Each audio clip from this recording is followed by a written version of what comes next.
Fait que dans cette vidéo, on va parler des complications macrovasculaires. La dernière vidéo, on a parlé des complications microvasculaires. Fait que ça, c'était des complications qui surviennent dans des petits vaisseaux sanguins. Fait que des complications macrovasculaires, c'est des complications qui vont survenir dans des plus gros vaisseaux sanguins. C'est souvent des complications qui sont liées à soit des dommages au cœur ou des dommages aux différents vaisseaux sanguins. Souvent causés par un rétrécissement des vaisseaux sanguins. Fait que c'est des complications un peu plus majeures. Les complications microvasculaires sont majeures aussi, mais les complications macrovasculaires, c'est des complications majeures également.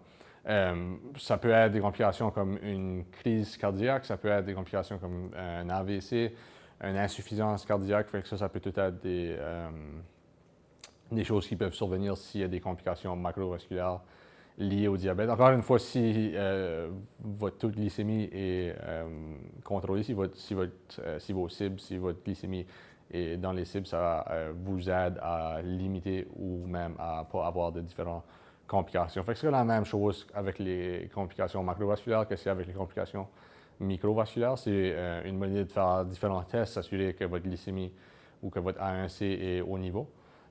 Puis vous allez pouvoir limiter ou même ne pas avoir des différentes complications qui peuvent être liées avec le diabète.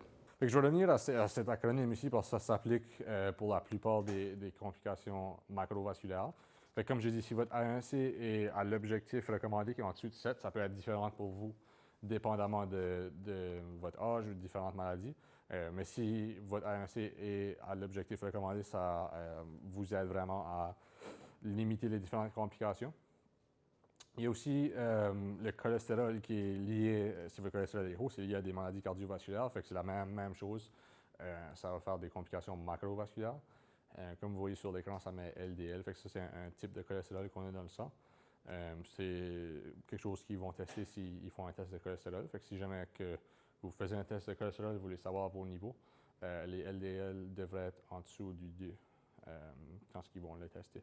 Aussi, une bonne idée de vérifier votre tension artérielle. Il y a beaucoup de gens qui vont la tester à la maison, qui peut être une bonne idée si jamais vous avez une machine pour tester votre tension artérielle.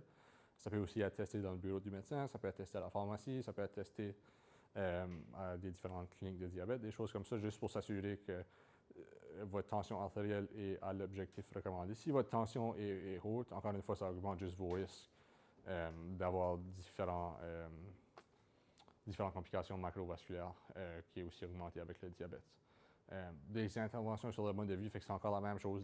L'activité physique peut aider avec votre cholestérol, ça peut aider avec votre tension artérielle, ça peut aider avec votre glycémie, fait que c'est tout englobé sur la même chose. Même chose pour une alimentation saine. Si jamais vous avez des questions, vous pouvez toujours aller consulter peut-être un diététiste juste pour voir s'il y a différents changements de votre alimentation que vous pouvez peut-être faire, peut-être pour baisser votre cholestérol, peut-être pour baisser votre pression ou même pour la glycémie aussi. Bonne idée de parler avec votre médecin juste pour voir si vous êtes à risque de complications macrovasculaires.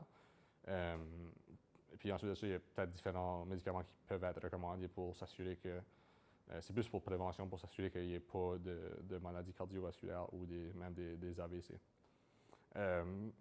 Et ensuite de ça, comme que j'ai parlé auparavant, quand je parlais de l'acronyme ACTION, fumer peut augmenter les risques de complications macrovasculaires.